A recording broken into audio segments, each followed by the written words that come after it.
Hola, buen día a todos. Mi nombre es José Antonio Gutiérrez. Sean bienvenidos a un nuevo fragmento de memoria. Hace bastante tiempo que no hacía un fragmento en solitario. Curioso. Pero bueno, en esta ocasión la meritaba y poco a poco iré explicando por qué. Este es más como un fragmento, es más un pensamiento y una reflexión. Y no lleva toda la estructura de los saludos, recomendaciones y demás. Solamente es una reflexión que quiero compartir con ustedes. ¿Por dónde comenzar? Bueno, ya están viendo el título de este podcast. Se dan una idea de hacia dónde me dirijo. Y mientras la imagen, un retrato, digamos, en caricatura, pero no por ello menos severo, de Clint Eastwood me observa de reojo, procedo a desarrollar mi idea.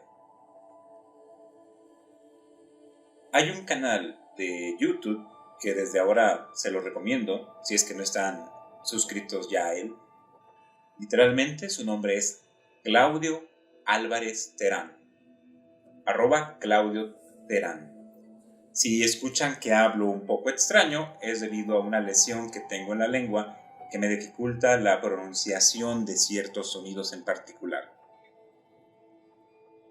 Este canal, en él principalmente lo que encontramos son resúmenes o síntesis.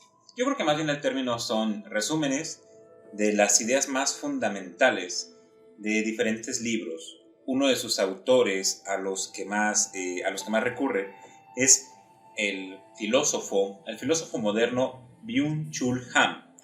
Pero también, aunque bueno, quizás de todos los resúmenes que lleva a cabo, posiblemente de Han el 25% correspondan a él, también explora a muchos otros escritores y escritores contemporáneos.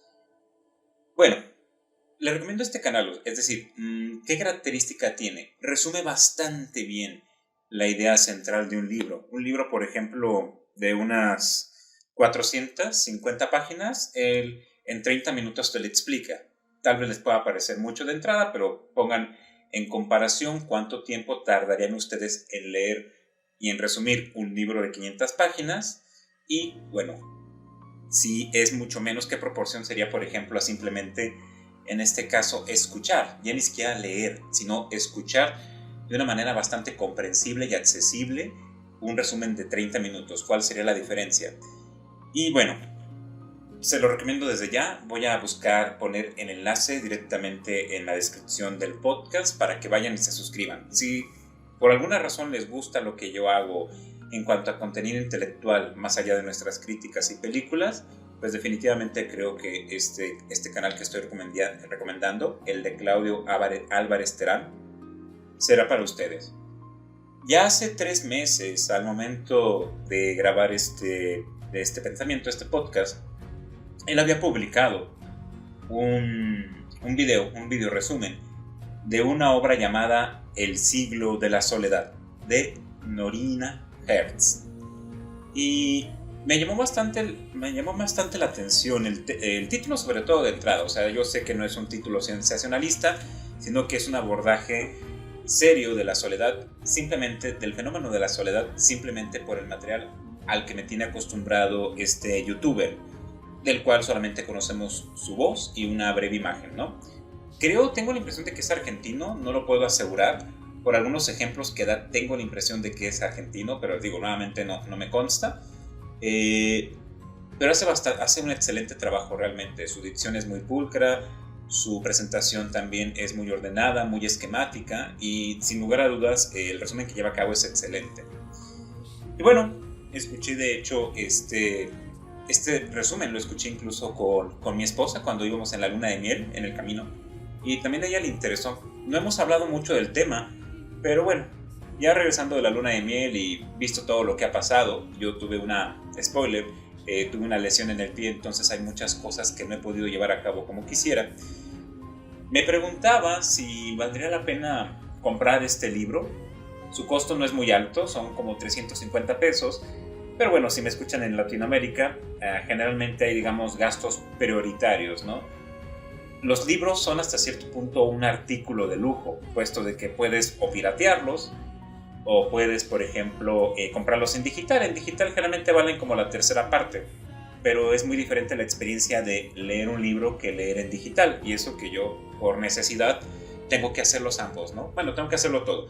Piratear en algunos casos, comprar en digital en algunos otros para ver si, comprar en digital o comprar impreso. ¿Por qué?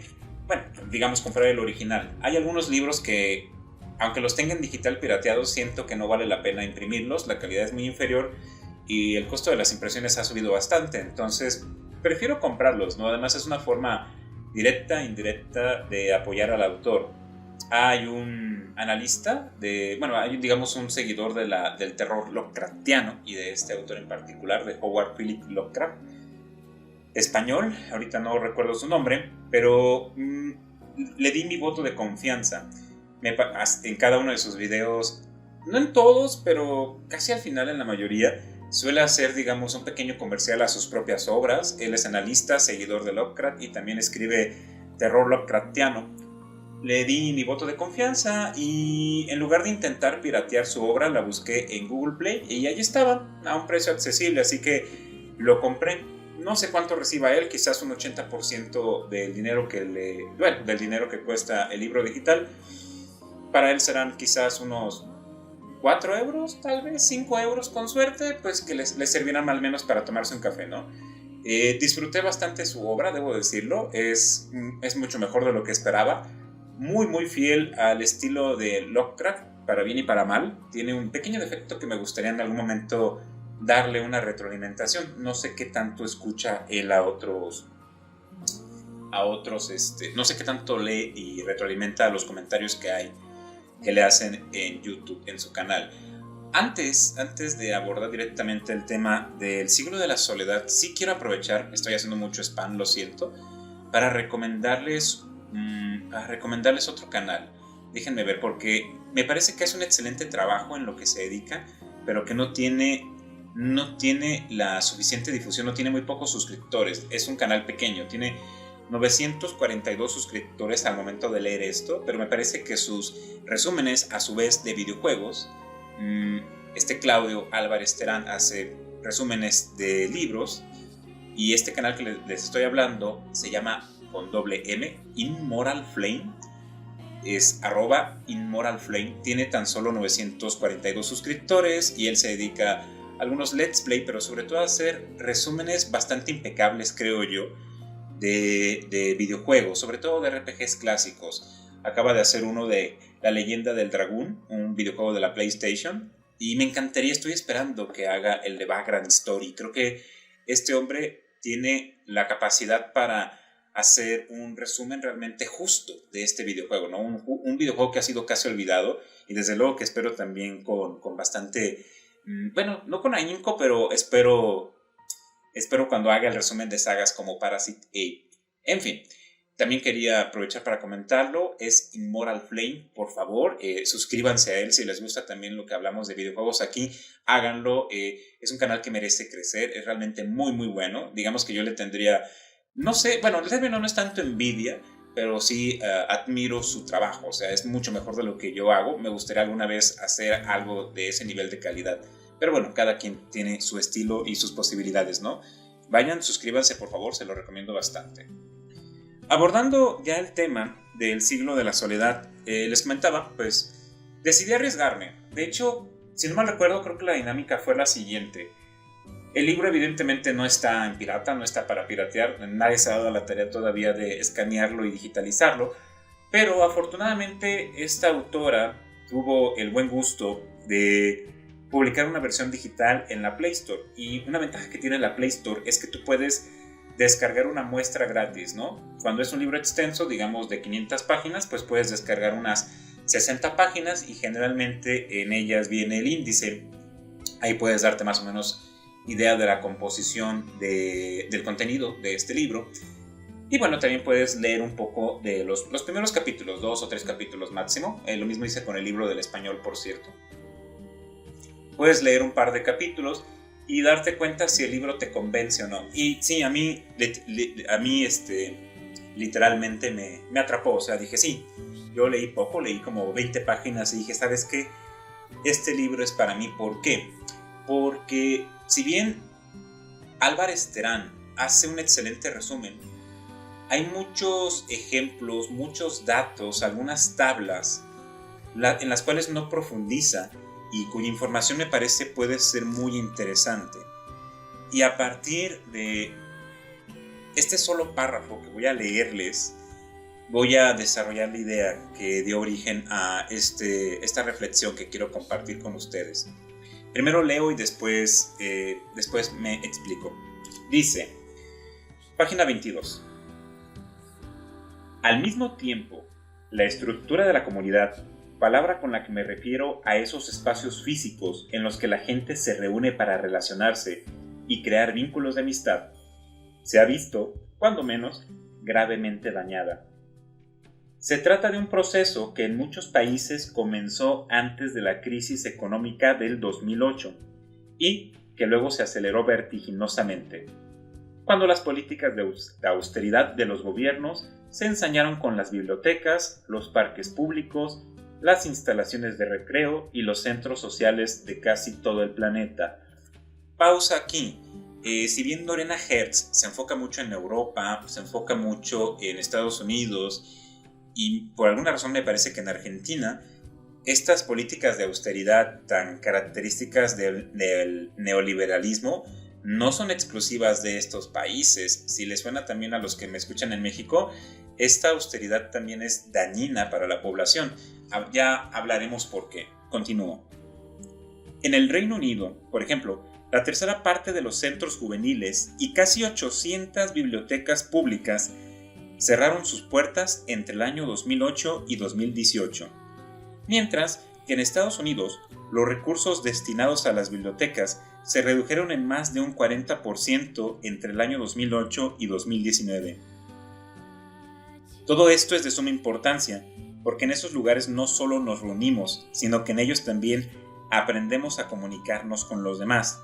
En esos lugares practicamos la urbanidad y la democracia inclusiva, aprendiendo a convivir pacíficamente con personas diferentes de nosotros y a conciliar distintos puntos de vista. Sin esos espacios de convivencia, es inevitable que nos distanciemos cada vez más los unos de los otros.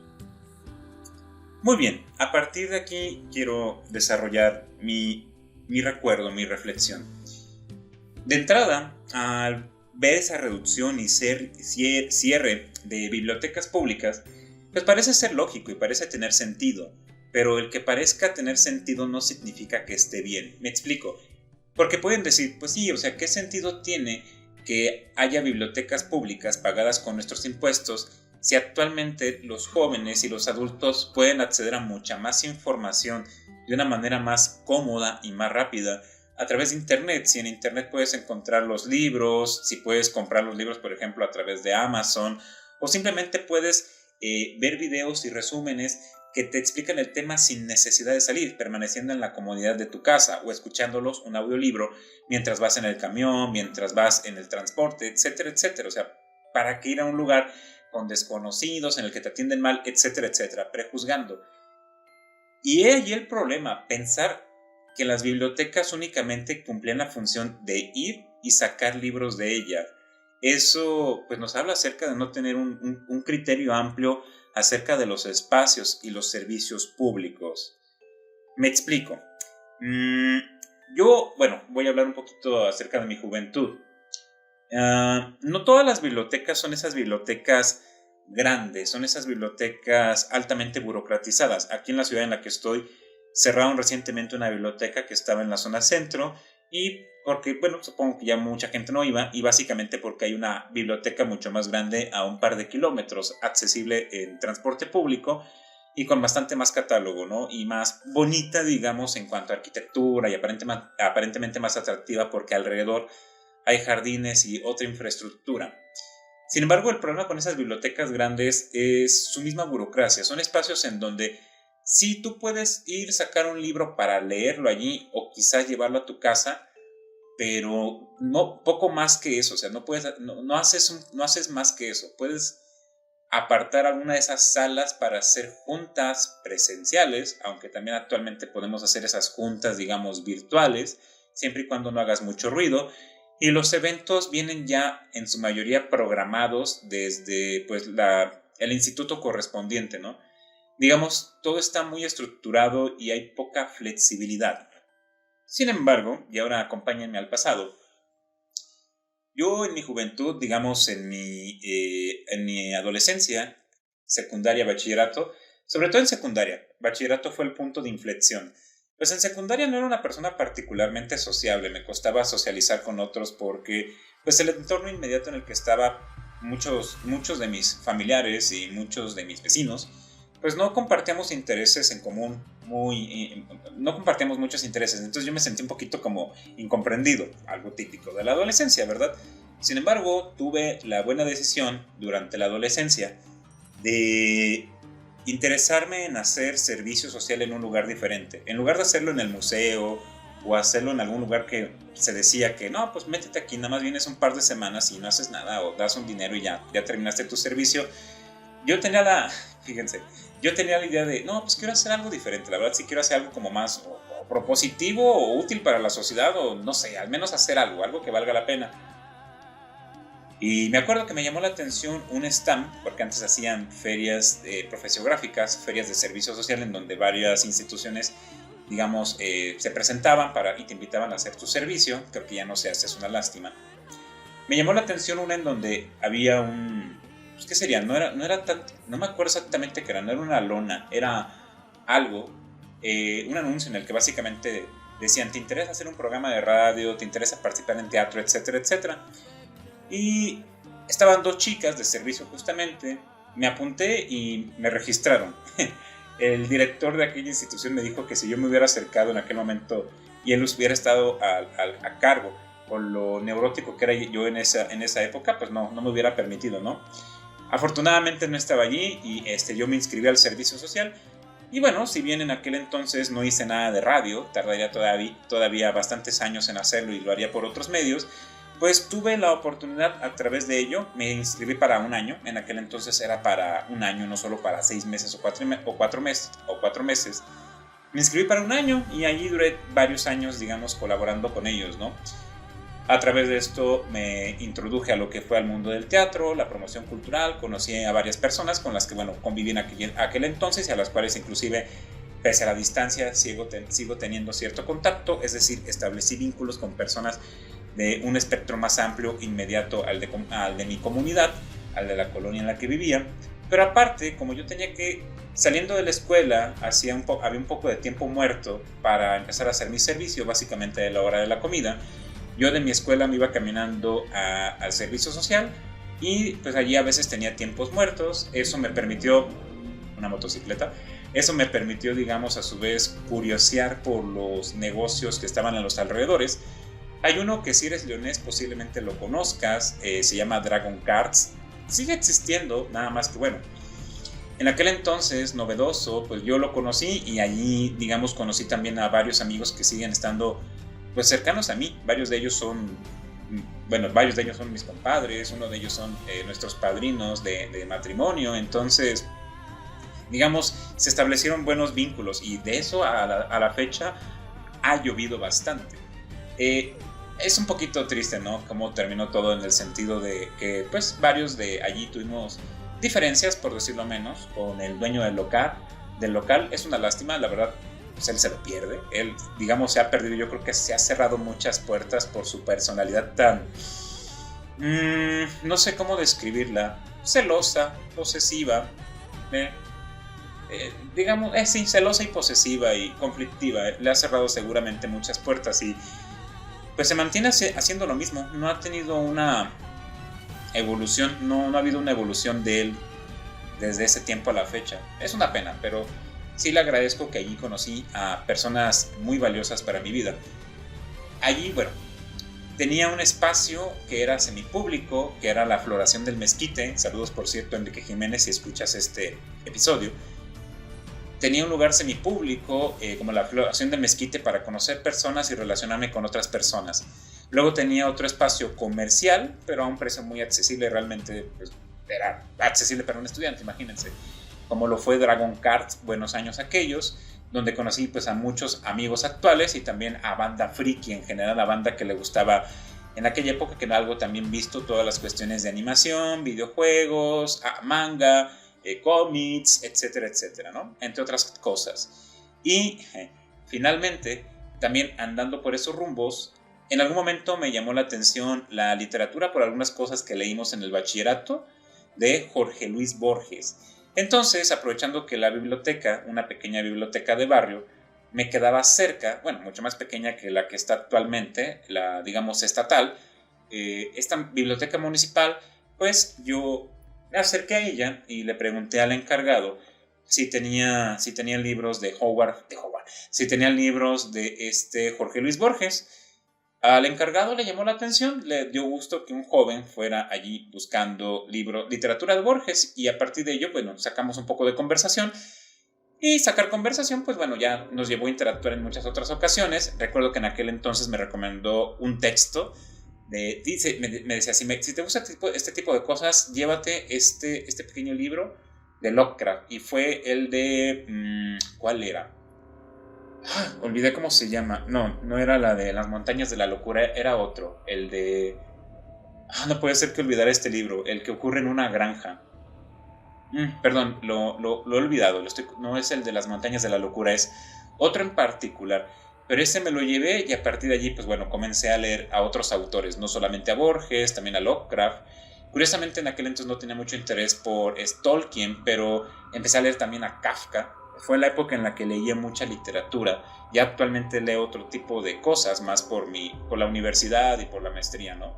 Pero bueno, en aquella época juvenil leía bastante literatura universal. Y pues a partir de allí se desarrolló también una amistad. Saludos para Francisco, por cierto. Pero todo esto es para mencionar cómo yo, siendo una persona poco social en mi entorno inmediato, pues tenía 3 espacios de socialización en mi juventud. 4. Digamos, el inmediato, el normal, como era la escuela. El secundario, que era una extensión finalmente de la escuela, pero bueno, que se desarrolló por sí mismo después, como fue la promotoría cultural, el teatro. Después, bueno, el centro de reunión friki, otaku, como quieran llamar, no tanto geek, en aquella época no era geek, más bien era otaku, como lo era Dragon Cards, un lugar comercial, pero bastante accesible. Y por último, un lugar totalmente público como la biblioteca. Y me voy a detener en el tema de la biblioteca porque finalmente era un espacio, digamos, subvencionado, no subvencionado, era un espacio pues mantenido por la administración pública, ¿no? Pues en este caso la luz, la electricidad, los salarios provienen del gobierno, provienen de los impuestos. Pero ¿cuál es la gran ventaja de la biblioteca? Que es un espacio completamente gratuito. Entonces, por ejemplo, Francisco tenía mucho la iniciativa y no era necesario, por ejemplo, allí todo el proceso burocrático, como sí lo es en otros lugares, pues hacer círculos de lectura. Todavía incluso años después, ya cuando ya estaba no me acuerdo si ya éramos novios o no, Andrea y yo, o si apenas éramos amigos, pero le invité porque todavía Francisco volvió a trabajar ahí alguna ocasión y impulsó estos círculos de lectura en donde se leía un texto cada semana, ya fuera un libro pequeño o simplemente un capítulo de algo, y nosotros regresábamos a la siguiente semana para compartir nuestra opinión y nuestras experiencias. Y lo interesante es que cualquiera era invitado.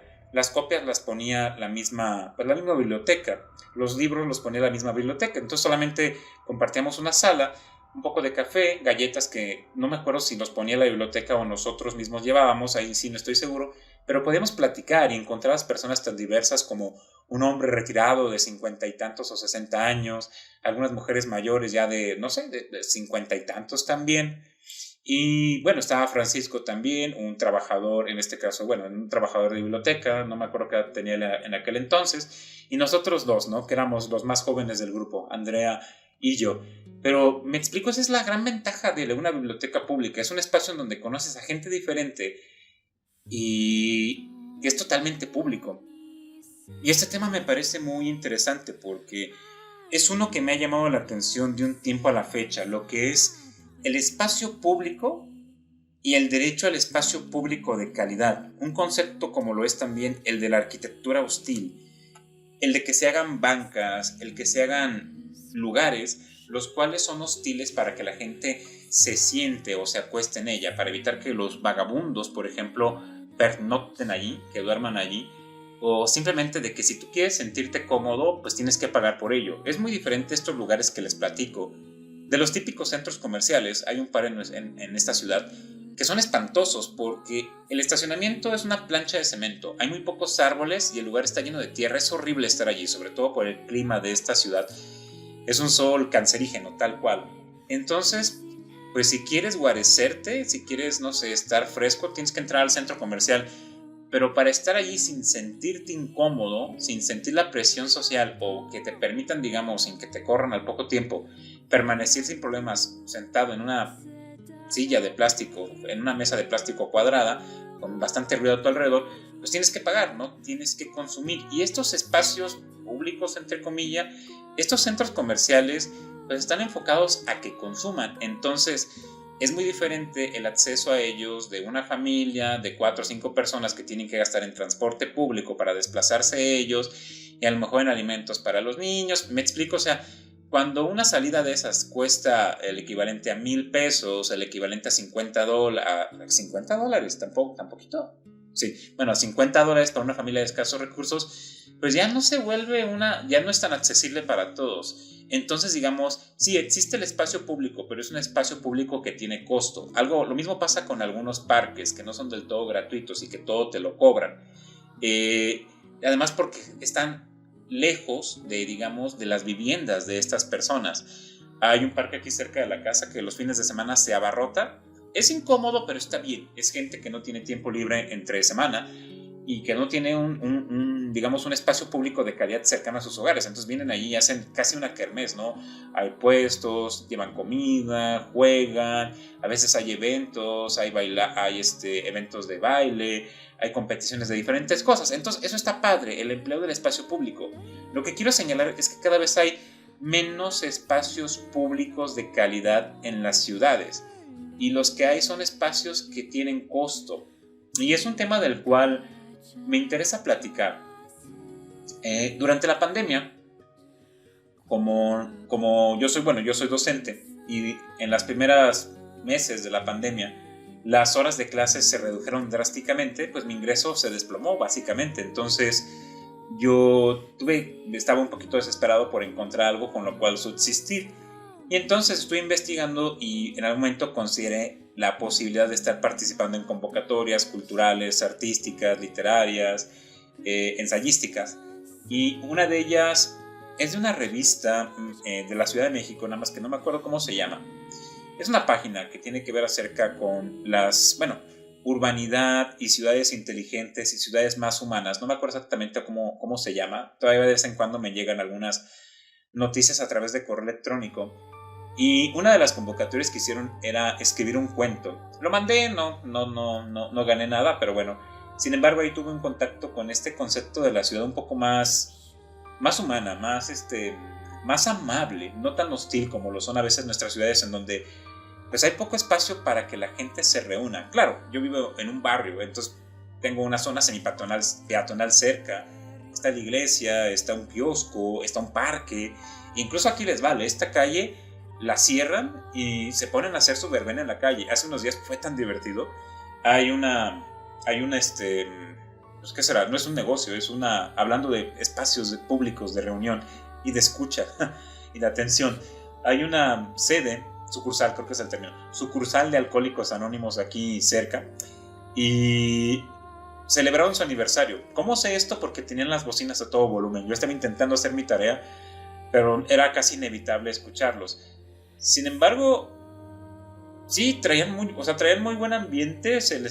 La persona que estaba en la voz, y vaya, que tenían buena bocina, sí, como que intentaba transmitir un buen ambiente, era muy animoso. Me asomé, la verdad, dije, voy a ver qué están haciendo. Cerraron la calle, les valió. Nadie les dijo nada, no pasa nada, realmente se cierran esa calle. Cerraron la calle y sí, había como 50 sillas. No había mucha gente, tristemente había como 10, 12 personas.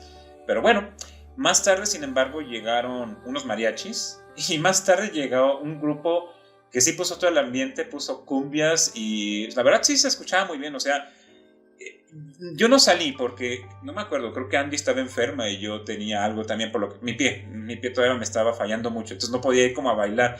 Estando sanos los dos, yo creo que hubiéramos ido y hubiéramos bailado un rato, porque la verdad sí traen muy buen ambiente. Y lo que quiero decir es, este tipo de lugares todavía te permite, por esos vacíos legales, como no hay una, vaya, no hay una, digamos, no son tan rígidos, le permiten, ¿sabes qué? Podemos cerrar esta calle, no le afecta a nadie. A ver, vecino, ¿les molesta que se cierre esta calle? No, pues no, nos da igual. Perfecto, la cerramos. Aquí podemos hacer una verbena, podemos convivir. Y si sabes qué, si quieres bajar, pues lo único que tienes que hacer es avanzar una cuadra más y bajar. O sea, solamente a los que vienen en coche, a los que tienen hasta cierto punto el privilegio de andar en coche, no sé, pierde 2 minutos más de tu vida en dar la vuelta, ni siquiera a lo mejor son 2 minutos, es menos, y permite que nosotros podamos convivir en un espacio público, porque la población también tiene derecho a espacio público. Y aquí mismo en la calle igual, si hacen reuniones, cierran un cachito de la calle, no la cierran por completo, y ponen inflables, y la gente se junta y hace cosas para la Virgen de Guadalupe, me explico, o sea, ese tipo de lugares, digamos, resiste a la atomización social. La gente, aunque Andy y yo no somos muy sociables, la gente de aquí se conoce y platica y convive. No están, digamos, tan separadas como en otras partes del país y del mundo. Entonces, este tema del derecho humano al espacio público de calidad me interesa bastante. Hay 3 grandes temas que bueno, ahorita todavía estoy terminando la maestría y es un poquito pesado, ya les platicaré por diversas razones, más que nada porque tengo a veces bloqueos intelectuales para abordar ciertos temas, pero es que estoy saturado de temas. Doy diferentes clases, doy ética profesional, mercadotecnia, análisis y fijación de costos, seminario de mercadotecnia y comercialización, que es más metodología de la investigación que otra cosa, métodos cuantitativos para la investigación social, estadística estadística enfocada a la comunicación. ¿Y cuál otra estoy dando antes de que se me olvide? Caray. Como a veces están tan relacionadas, me olvido un poquito de los nombres exactos. Es análisis y fijación de precios, mercadotecnia y la de publicidad y posicionamiento. Entonces, a veces el estar saltando de un tema a otro, y ahorita estoy viendo lo que es la gestión privada en la administración pública, el estar a veces saltando entre tantos temas sí me satura y me cuesta trabajo enfocarme. Eso me permite tener un conocimiento bastante universal, pero pues sí, a veces también me bloquea intelectualmente para abordar de manera profesional y profunda ciertos temas. Les digo, estoy terminando la maestría y sin embargo estoy considerando estudiar un doctorado. ¿En qué? No estoy seguro porque bueno, tengo que proponer una investigación y hay 3 grandes temas que me interesan en la actualidad. Uno de ellos, vamos de lo más, digamos, práctico, bueno, no, vamos de lo más desafiante a lo más abstracto. El primero que me interesa posiblemente tendría que ser un doctorado en economía, quizás en sociología, sería en economía feminista. Es complicado porque antes de intentar aventármelo tengo que estudiar un ratito de economía, ¿no? Tengo un par de libros y he leído un tanto, pero no soy especialista en economía, entonces sí necesito prepararme antes de... Sí conozco algo de teoría feminista, pero me falta la parte de economía. Eso por un lado. Economía feminista es un tema que me llama la atención. Por ahí tengo mi diploma de un taller que tomé con Oxfam de México.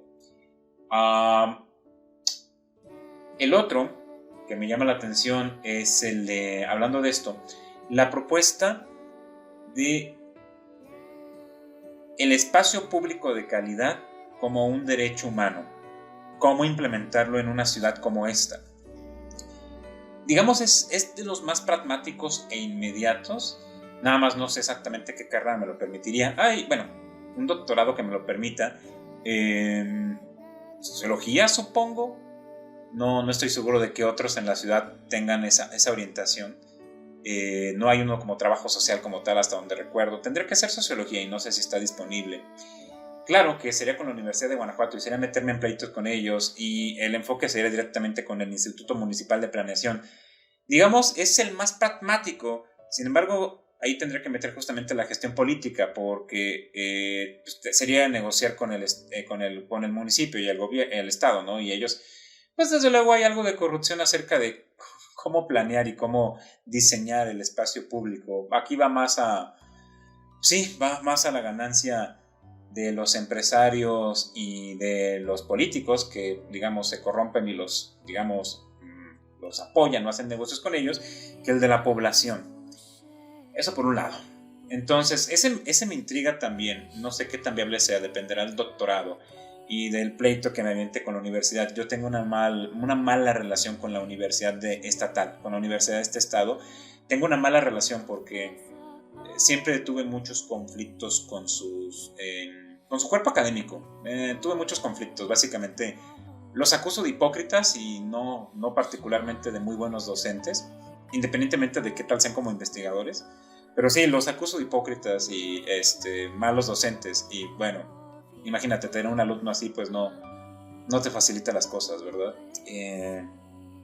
Esto es familiar. También mi padre estudió allí y vaya, se peleaba con ellos, ¿no? Pero él era, no sé, él lo hacía de otra manera. Digamos, él era un poquito más dócil, tenía que serlo. Yo no soporto ser dócil con ese tipo de instituciones. Pero bueno, historia aparte.